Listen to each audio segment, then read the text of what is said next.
자, 그러면 37번부터 해서 계속 이어서 가볼게요. 자, 37번부터는 뭐 이제 장기보유 특별공제라서 그렇게 어려운 내용은 아니에요. 네, 자, 한번 보죠. 37번 장기보유 특별공제에 대한 설명 중 틀린 것은 이랬죠?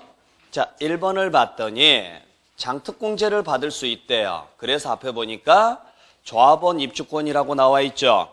자, 조합원 입주권이 나오면 여러분들이 두 가지를 좀 주의하셔야 돼요. 첫 번째는 가로 안에 나와 있는 것처럼 조합원으로부터 취득하는 경우는 제외하고요. 왜? 승계조합원은 안 된다 그랬어요. 두 번째는 세 번째 줄에 나와 있는 것처럼요. 관리처분계획 인가전 토지분 또는 건물분 양도 차익으로 한정한다. 그러니까 전체적으로 다 장특공제를 해주는 게 아니라 어디만 해준다 그랬어요? 토지하고 건물분 쪽만. 아시겠어요? 자, 그래서 다시 한번 말씀드릴게요. 자산을 취득을 해서 나중에 이를 뭐예요?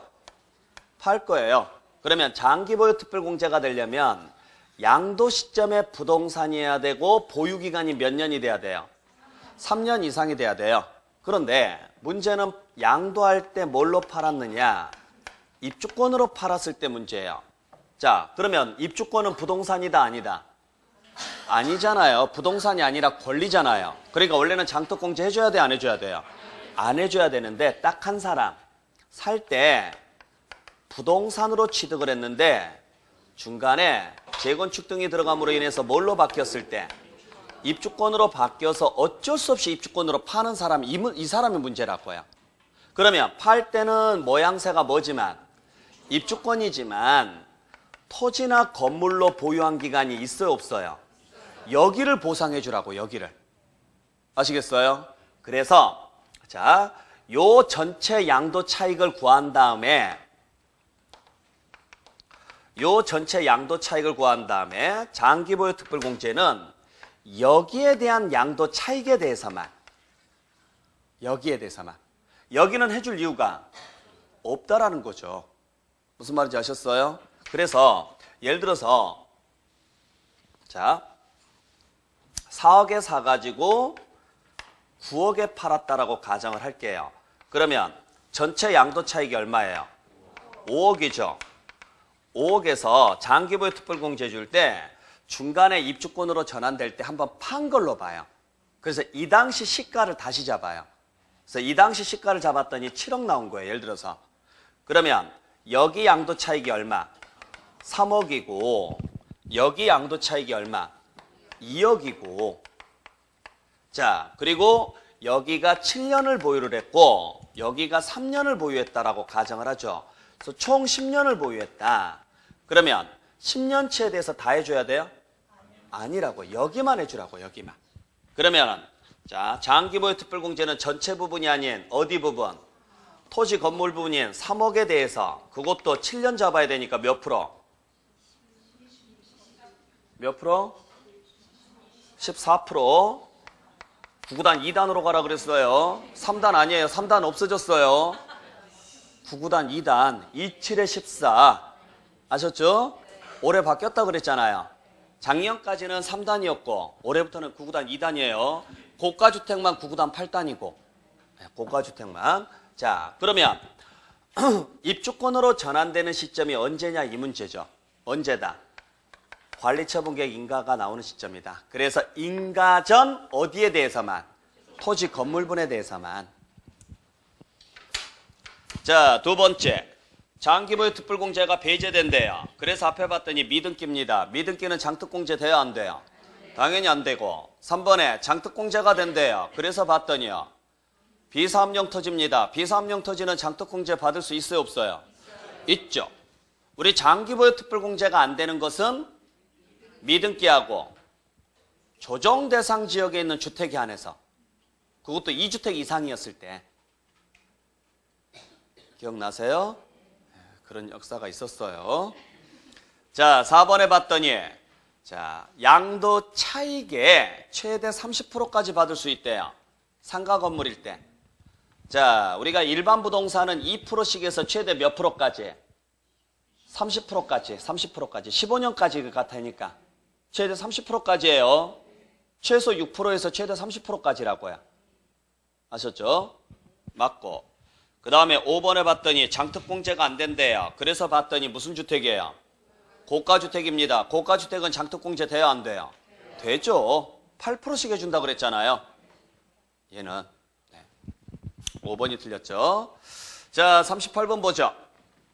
장기보유 특별공제에 관한 설명으로 틀린 것은 했습니다. 1번 봤더니 뭐라고 나와 있어요? 100분의 80의 공제율이 적용된대요. 자, 우리 80%짜리가 적용되는 경우는 고가주택, 다른 말로 하면 1주택. 1주택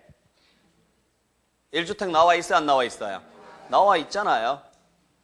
여러분들 1주택이 3년 이상 보유하면 과세요, 비과세요? 비과세죠. 무슨 과세요? 비과세죠? 근데 지금 어디에서 나왔느냐? 장특공제 문제에서 나왔죠. 자, 1세대가 1주택을 3년 이상 보유했으면 2년 이상 보유했으면 여기에 나와야 된다고요. 근데 지금 여기서 나왔단 소리는 이걸 받았다 못 받았다? 못 받았기 때문에 여기서 물어본 거잖아요. 그러면 1주택자 중에서 즉 다시 말해서 비과세가 안 되는 1주택이 뭐예요? 고가주택이에요.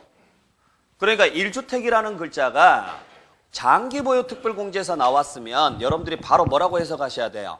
아, 고가주택이구나, 비과세 못 받았구나 라고 생각하고 넘어와야 돼요. 그러면 얘는 나쁜 집이다, 짠한 집이다? 짠한 집이다. 그러니까 남들 2%씩 해줄 때 얘는 8%씩 해줘라. 그래서 최대 몇 프로까지? 80%까지. 그러니까 100분의 80의 공제율이라는 말이 딱 나왔다. 그러면 앞에는 뭐가 나와야 돼요?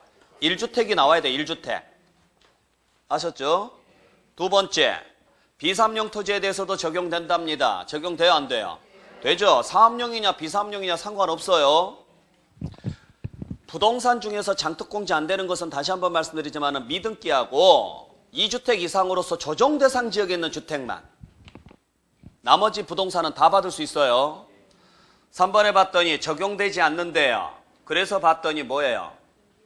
법원의 결정에 의해서 등기가 불가능한 부동산이래요. 미등기다 아니다? 아니죠. 미등기가 아니면 적용받을 수 있죠. 3번이 틀렸죠. 4번을 봤더니요.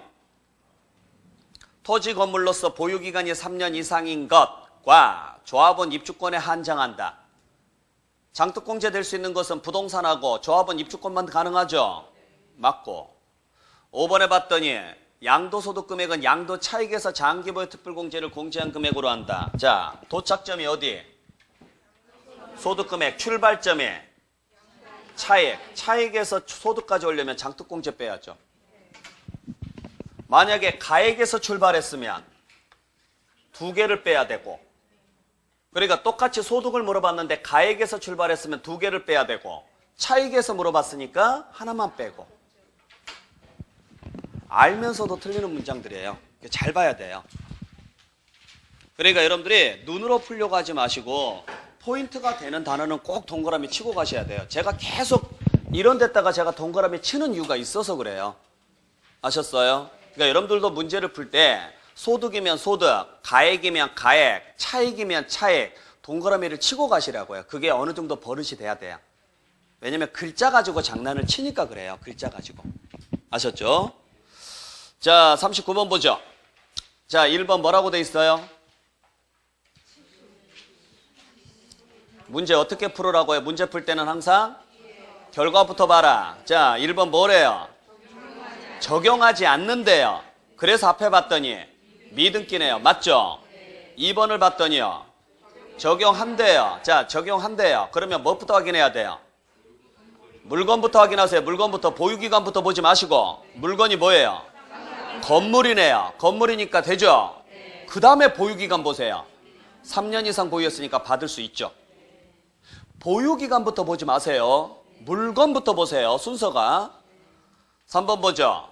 장특공제가 된대요. 그래서 봤더니 주택이네요. 되죠? 보유기간 보죠. 2년밖에 안 됐네요. 안 되겠네요. 틀렸죠. 그러니까 주택까지는 가능했는데 보유기간이 3년을 못 채웠으니까 안 되는 거예요. 자, 4번 보죠. 장기보유 특별공제는 무슨 금액에? 차익에 공제율을 곱하여 계산한다. 맞죠?